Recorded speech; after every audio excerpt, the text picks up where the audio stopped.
Hello guys! Welcome to my channel. So for today's video ay magluto tayo ng fish soup with winter melon and tofu.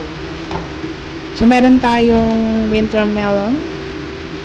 Tatanggalin lang natin yung seeds. At saka natin hugasan. So nunod lang tanggalin yung skin. So ayan, i-chop natin guys.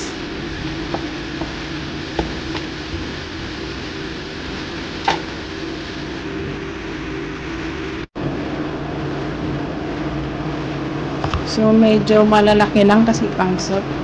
I-boil pa natin yan.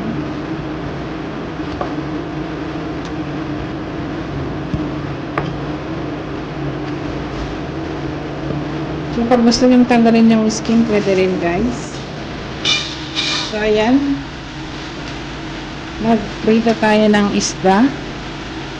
Saka natin itakuluan. Then, ilagay natin yung ating winter melon.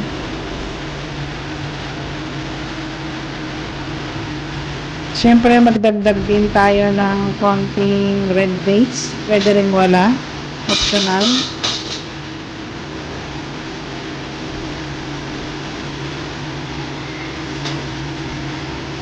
So, boil natin hanggang lumambot yung ating winter melon.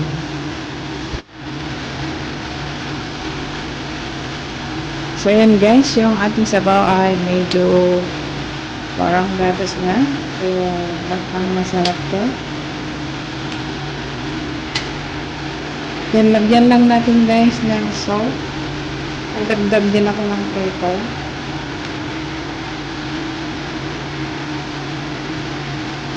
Ayan, okay na yung lasa. So, ilagay na natin yung ating tofu. Nag-slice ako ng tofu para mas madaling i-serve mamaya.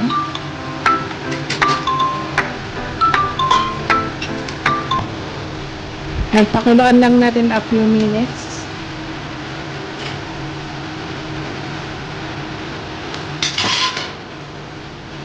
Then garnish with coriander para mas lalong mas masarap yung lasa at saka amoy.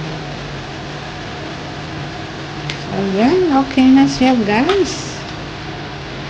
Thanks for watching. See you in my next vlog. Please like and subscribe. Bye-bye.